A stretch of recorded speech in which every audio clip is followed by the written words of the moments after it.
Welcome to the Rural Revival Podcast. I'm your host, Dana Larson. This week on the podcast, we're on the ranch in Datil, New Mexico with Cowboys and Love Stories photographer Lyndsey Garber. You can actually hear the fire crackling in the background as we talk about what it's been like for Lyndsey to grow her rural business from a side hustle to a portfolio with national clientele. Plus, she has some great things to say about the power of story and even shares her own cowboy love story. So here we go with Lyndsey Garber.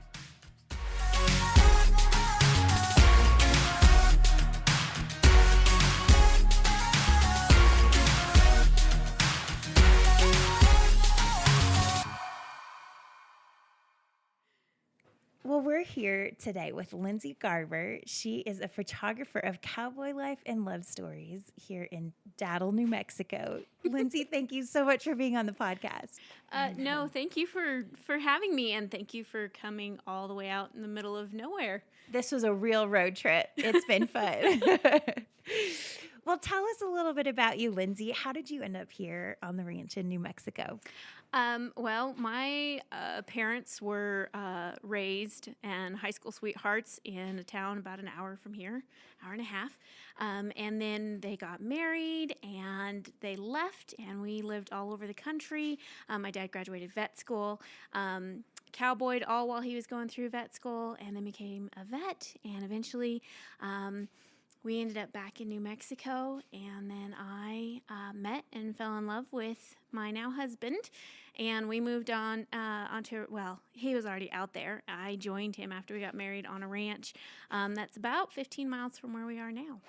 Very cool. So how did you get into photography initially?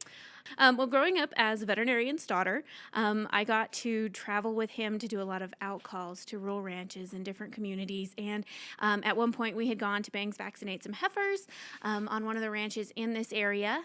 And I walked in, and they had a picture by David Steckline called Harry the Cow Dog that was on the mantle. And I looked at that picture, and I could just... It was like I was there. And in that moment, I said, I want to take pictures like that. And I was about, 7 or 8 years old. Wow. And that's where it got started. I got hand-me-down 35 millimeter camera shortly after that, and I had to do chores to earn my film. And I started out as a bird photographer. I would take pictures of birds, and my brother would think it was great fun to shoot them with his BB gun as I was trying to take pictures of them. So... not the glamorous thing that I am now, but that's how I got started. I love that. So how did you eventually craft that into, and maybe I need to take a step back, because eventually you have created a niche before niches were cool, specializing in ranch weddings and cowboy couples. But how did you go from bird photography to that? Take us on that journey. Well, obviously I was very young then. Even though I did start, I don't even know why I brought up the birds. It was just part of the story of becoming a photographer. But I went from that. I knew I always wanted to take pictures of cowboys. That was since Harry the Cow Dog. That is what I had wanted to be. So in high school, saved every penny I had. I wanted to buy a camera. My dad made me buy a car first. And so I compromised, and I spent a little bit on a car and spent a lot of money on my camera.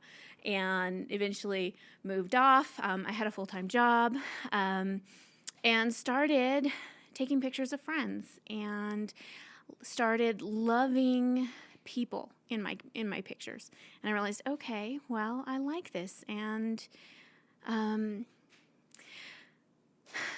so I realized that I did, you go from thinking, okay, this is the dream of something I want to be as a child, and then through your teenage years still wanting to do it, and then as you get into adulthood going, I can actually do this. Yeah.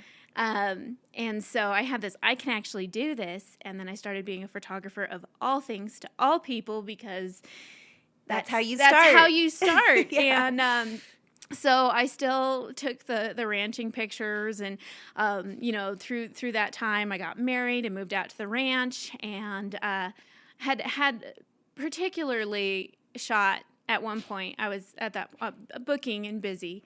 And I had shot one particular wedding where They were the sweetest couple. I still hit it on. They were wonderful people. But I was like, I have nothing in common with them. I couldn't relate to half of the ceremony.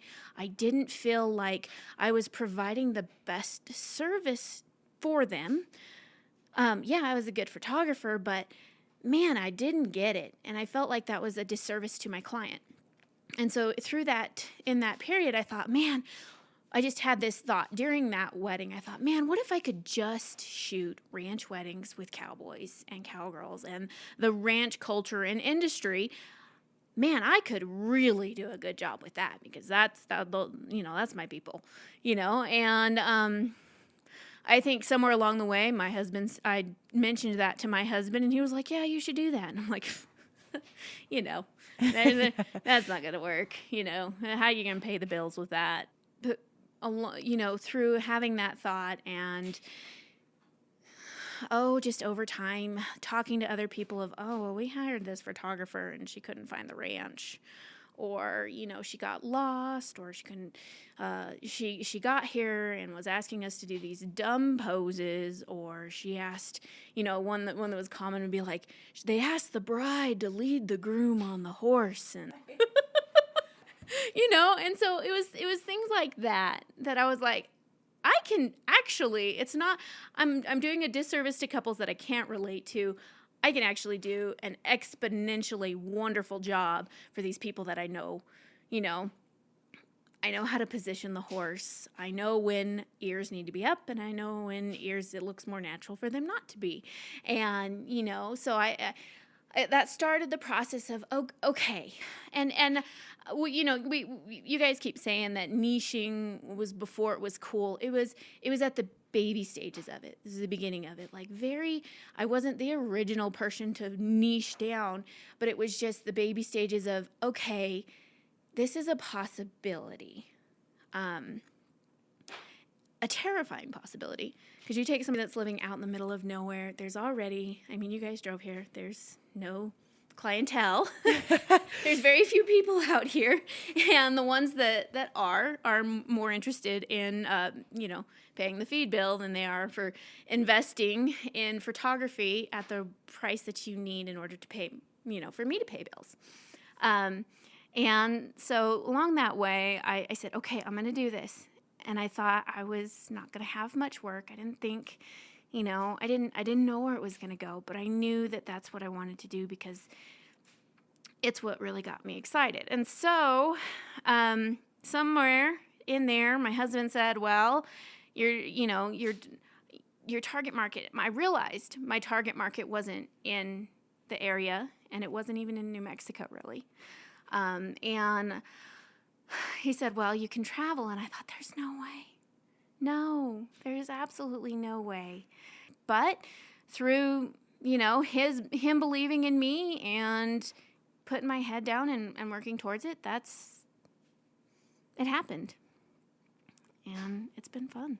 I love it. Well, and tell us a little bit about how you have learned to balance that, because so Jody and I on the way out here, we stopped at the local convenience store to gas up the car before it closed, and had such a great conversation with the gentleman there. But he was telling us this is the largest county in New Mexico with the least population. What did he say? There's how many people in a radius of 20 miles? 300? Maybe not even that. Well, we can put it in the perspective of the entire county in the summer. Because we're cold in the winters. In the summer, it has maybe 4,000 people, the entire county. Our entire county is bigger than the state of Maryland. That is a great picture. So you're here, and the nearest airport is how close? About 3 hours, 2.5, depending on how you're driving. There you go. Yeah, there you go. And how many elk are in the road? We discovered that too. But so how have you learned to do that? Because that's a commitment. When you travel, it's not just a quick drive to the airport and back. And no, it's not. It's definitely when you're planning to do that. A one engagement session, can be anywhere from 3 to 4 days travel, just to shoot the engagement session. So yeah, it's a hard question to answer though, because I don't know life any other way. Yeah. So, It's your like, normal. You know, Nelson has got to go catch a plane tonight, and he's leaving here at 2 a.m. So It's just your life. it's just hope we don't hit an L between here and the airport. That's right. Well, you do such a great job of capturing those love stories and pictures. Tell us a little bit about your love story, your cowboy love story with Nelson. Okay. Well, I need to try and do this in a way that is short and sweet. We really like our love story. Obviously, it's special to us. But about, if you guys had kept going down this highway another 20, 30 miles out in the open, actually it was dark so you didn't see, but this is wide open with mountains, and there's a little county church. This is a little cowboy church, and my family had been going there. He had originally lived out here for a little while, moved away and come back, and when he came back, all the little ladies at church were like, ooh, you've got to meet Nelson, and it didn't take long before one of them kindly let me know that he was 11 years older than me. And I thought, well, if he is that awesome and still single, what's wrong with him? You know, there's a disconnect here. So I just kind of like, you know, whatever, whatever, ladies. And then, you know, the same way with him, he was, and the first time I saw him, he was actually being suited up to be Angel Gabriel. They were stringing Christmas lights under a sheet suit that they had made him. So that was one of the first times I saw him. Oh, we need to back it up. That was not the first time I saw him.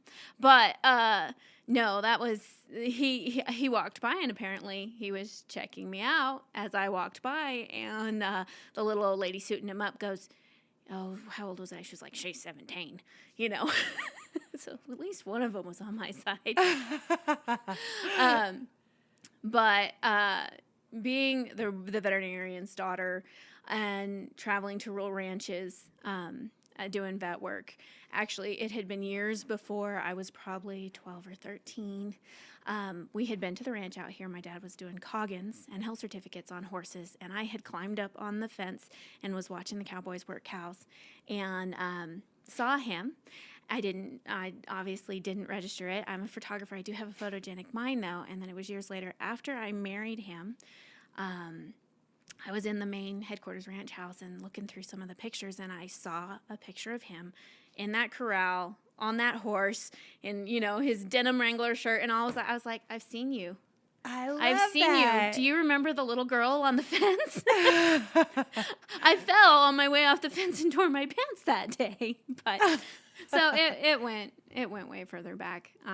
But after Angel Gabriel and all of that, I actually moved away, took a job, moved away, and it wasn't until a few years later we reconnected. He had a friend that was getting married, and the photographer was just another family friend, and she needed some help. And he had heard that I was a photographer, and so he got my number from a friend and called me and asked to borrow my equipment. And so through that, I loaned him my cameras. He went and took pictures of his friend's wedding, and we became Facebook friends. And the story could go on and on and on of all the sweet details and all the ways that I fell in love with him. But eventually, as in 3 months and 2 days after we started talking, we got married. Nice. So you just knew. we knew. That's so cool. We knew. You got your cowboy. I did. I love that. I did. Well, I love that story. I would love for you to tell us, like, how has your business grown over the years? So you started to kind of really focus on this. You got married, and it sounds like Nelson was a big fan of you pursuing this. So being in such a rural area, how did you get the word out about what you were doing? And how did people start to learn, she's good at this, and she will travel to me, you know? Because that's a process, I'm sure. It is. That's part of the beauty of narrowing down your niche and figuring out who really you want to talk to. And so I figured out, you know, rather than talking to the 99, I wanted to talk to the 1%. And I did it in a way that my target market, I decided, okay, and I took it a step further. I said, okay, I want to shoot the Western cowboy culture, but there's still a lot of people in that genre. At that point, Nelson and I had our first daughter, and I thought, okay, I can shoot 20, 30, 35 weddings at this price and stay within New Mexico. Or I can target even more specifically, I can even niche myself within my niche and be specific on what type of ranch client will pay me to travel and want me so much that they're willing to invest in me so that I can take 10 weddings a year. I can take 10 weddings and I can travel and I can make the same amount and I can be home that much more, with my husband and daughter, especially with, being so rural. We already talked about how far it is to the airport and all involved with that. And so, living rural, how did I do it? I leveraged my social media. I decided who I was going to talk to, and I talked to them. And the clients that I booked today, the clients that I'm booking now, my daughter is now 5 years old. They're the ones that they don't come to me and they say, oh, I found you yesterday. Nobody finds me yesterday and is like, wow, that's a lot of money. We don't, she's all hot. She's all hot. She's pretty hot on herself, It's not those people. When somebody books me, they say, I followed you for 5 years. I followed you for 6 years. I have watched you tell the stories of other people for years. And now I know you're the one that wants to tell my story. So when you say, how did you do it, rural? It didn't happen overnight. When I decided, okay, I'm going to niche down and I'm not going to shoot any more weddings of any other kind. And this is my people. I still had to shoot 1.5 years of those weddings that I had booked. Sure. But I began that shift in that transition that led to where we are now. That is so cool. I love that you've been able to do that. Well, you've obviously had some unique opportunities come your way because of that. So talk to us about some of your favorite projects that you've worked on. Okay, so I know we talked about this before the podcast, and I said I really have a hard time answering this one. I think I have such a hard time answering it. Because I really do have so many incredible couples, and they, hire me to tell their incredible stories. I mean, I could list off of some of my favorite, locations or scenic backdrops or, certain couples that were just awesome to work with, but I can't narrow it down because altogether it's just, I love what I do. I can't single out one favorite project. I could tell you probably a little more what I didn't like where, but yeah, no. That's a good place to be, though. It means you're in the right spot. Well, how do you stay inspired creatively? So this was something that I actually struggled with a few years ago because you feel like after a while, you just get in a rut. And what you're doing for your clients is new for them. The poses and the different stuff you do, it's new to them, but it's the same to you after a while. You start to get into a real automatic flow. And I thought, man, I do need something that's going to inspire me to, kind of think out of the box and do something different. And I struggled because everyone's like, well, find a hobby. And you're like, well, okay, this is, my hobby is photography. My love is photography. Everything I do is photography. I don't know what I like other than that. And I ended up running into a childhood friend, and we had lost touch. And she said, "What are you doing?" I said, "I'm a photographer." And we ran into each other at a gas station on one of my travels. And she goes, "Well, let me have your Instagram. I want to look you up on social media. I want to follow you." And she saw it, and she was like, "So you're really a photographer?" And I was like, "Yeah." And she goes, "I would have thought you would be an interior designer." She's like, "You remember how you used to decorate all of our bedrooms?" And you were constantly remodeling your bedroom. And I was like, I guess that was true. I did like that. And then it was a few days later, I had a friend who she was starting her Airbnb in Santa Fe, And she goes, man, your house is cute. Can you come help me decorate this? And so this is a really long story. I should have made shorter. Ended up helping her decorate and really rekindling a hobby for making things pretty. And it was through that I had to completely disconnect everything from photography and go find a creative fuel that had nothing to do with my creative job. And so that was hard, but it was actually ended up being incredibly powerful for, launching me into, it wasn't even necessarily that, I was inspired to do that much different, but I was just more, you can't pour from an empty cup. And when you're pouring so much out of one creative bucket, sometimes you got to fill another one so that you can replenish the other. And so, when you say, how do you stay inspired? I'm going to be like everybody else and be like, well, find a hobby. Yeah. And I really believe that creativity inspires creativity, and other forms of creativity can feel that in such cool ways. In ways you don't think it will. Absolutely. Yeah. That's great. Well, how, because you do have such a niche brand, how do you work to stay true to your core brand and not deviate? Well, I guess it comes from, I absolutely love who I get to work with. It's not hard to do. I love who I get to work with.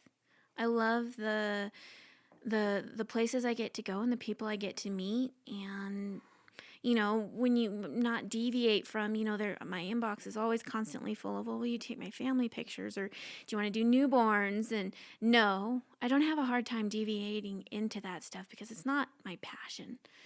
And if I do allow myself to deviate from that, it takes away from that core that I get so much joy from. So it's not hard to stay on track. I mean, yeah, local communities like, well, you're the only photographer in 500 miles. Why won't you take my newborns pictures? And I'm like, well, A, not any good at it. B, not any good at it, Yeah. It's not what floats my boat. So there's opportunity for newborn photographers in this area. Oh, there is. And there's some up and coming ones I'm proud of.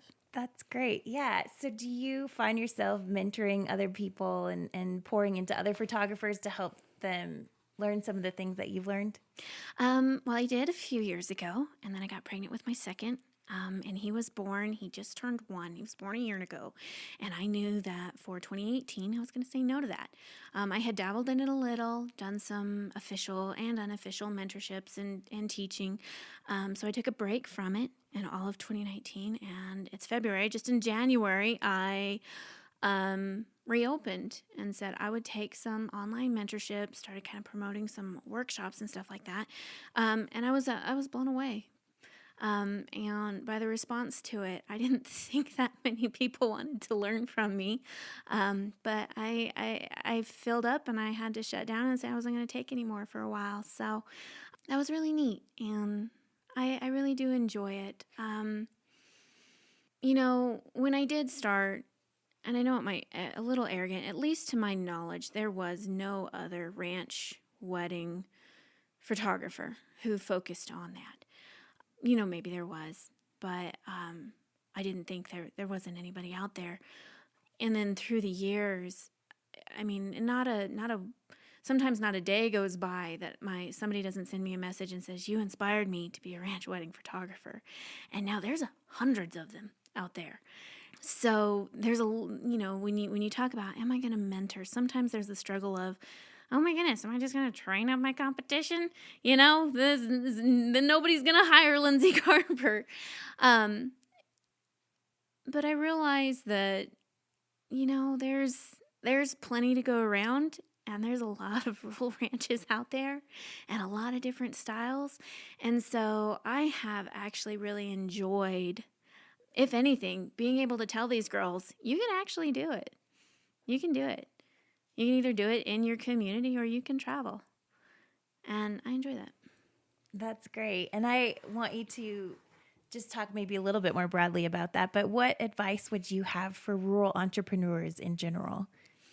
I think there can be a little bit of discouragement, You go to the post office and there's like, 100 boxes, and you think, how am I ever going to pay the bills if I don't have anybody to sell to? And I think the first thing to recommend would be just to start doing it. The second thing would be, don't limit yourself to your rural community. We have, because of the internet and social media, we have a reach far beyond our small little hometowns. And yeah, we can make an impact in our little hometowns, but sometimes that means reaching outside of our hometowns in a way that we can bring it back.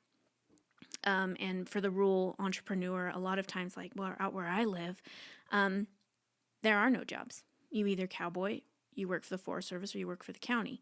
And there's not a whole lot of those jobs, so there's a lot of wives in rural America that are going, there is no other place to work. There is nobody to sell to in my community. How can I chase this dream, and how can I do that? And that's where you think, okay, figure out how to promote yourself on social media, figure out how to grow your business exponentially through the free resources that we have. I mean, everybody hates the algorithm, but it's actually kind of awesome. And I'm saying that to say, it's not going to take away for a lot of people say, well, I don't want to travel. They look at Lyndsey Garber, well, why don't you just serve the people that are in your community? I serve my people outside of the community so I can stay in my community. Yeah. And that's, so when you got that dream, you can do that. I love that. What do you love about the power of a story? Ooh.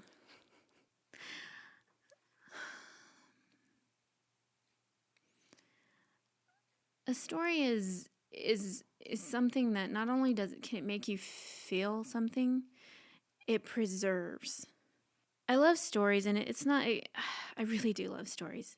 It's more than just going and taking pictures. Part of what I love so much about the particular clients that I get to meet is that I get to know them, and I'm intentional about getting to know them because I don't want to just take their pictures. I want to actually tell their story. And, stories are timeless, but they're also continuing. So I have had the joy of a lot of these couples. You get to take their engagement pictures and then their wedding pictures. And I still stand by, I'm not a family photographer, but, some of them I get to take their maternity pictures. And then a few years later, I get to go take pictures of them branding as a family. And so that is what I love about the story. And it's not a story that necessarily we're telling for ourselves, but we're telling for the rest of the world.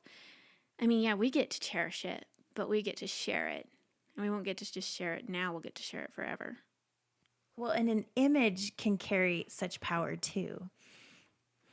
Yes, it can.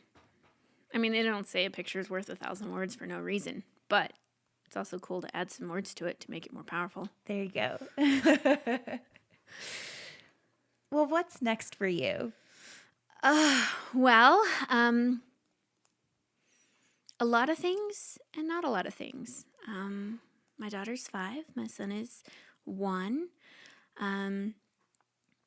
I reached a place last year where I was like, oh my goodness, I'm living my dream. And so then you start, well, really, what is next? And I realized that for the next couple of years, I wanted to have a few less goals. I wanted to focus a little more on telling my own story at home. I mean, I'm still shooting weddings. I'm still booking weddings. But I also wanted to definitely teach more, but not wedding photography. For every inquiry I get for a photo shoot, I get 5. And I know exactly because I ran the numbers. I get 5 inquiries about how can I take pictures of my own life? What camera do I need? What are little things that I can do that can make a difference in, taking iPhone pictures?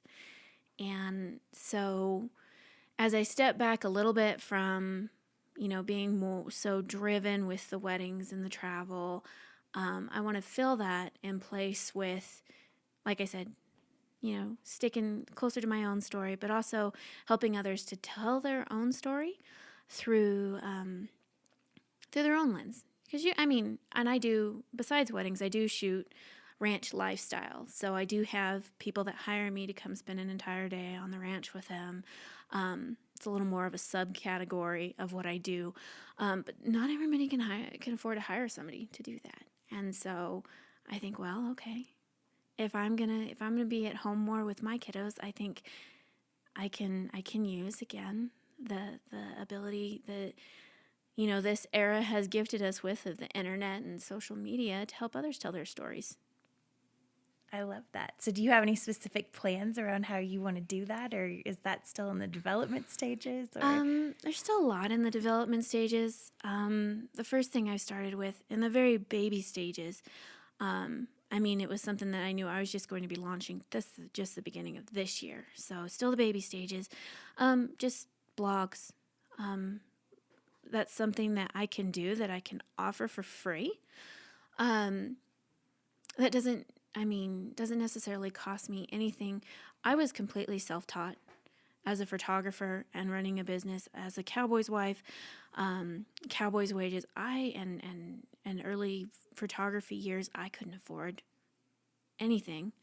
And I had to read the blogs and, watch the YouTube. And even there wasn't near as much resources back then as there are now. But and not that there aren't a million blogs of how to take better pictures of your kids, which is fine, and I shouldn't say it in that tone that's so dissing, but how can I teach it in a way that's going to relate specifically to the cowboy wife, the ranch wife? And so it looks a little bit like, okay, everyone's like, well, what camera can I get? And I'm like, okay, you need this, and you need this, and you need this, and you need $10,000, And their eyes just start to glaze over, and I was like, no, okay, so I'm going to back it up. Here's a $500 camera. This is what you need, and and then here's a couple of basic steps on how you can get started with that. And so that's what it's going to start out as. I don't know where it's going to go from there. So I love it. I'm going to be following along for sure, because I know I could use photography tips. Well, how do we follow along? Where can we follow you on social media, your website?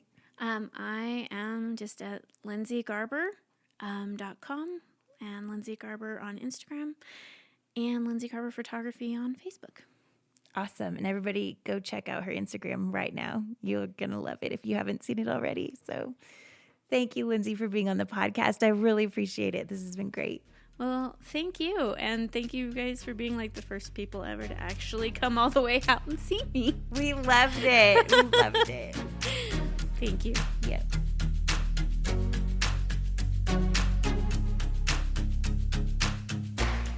Well, I love Lyndsey's unique perspective on rural business, that sometimes serving the people outside our community allows us the opportunity to stay in our community. And I was so excited about her plans to teach more, and she has actually started doing that on some of her recent blog posts. So be sure to hit up the show notes for the links and go check that out. Huge thank you to Lyndsey for being on the podcast and for opening her home up to us as we were passing through.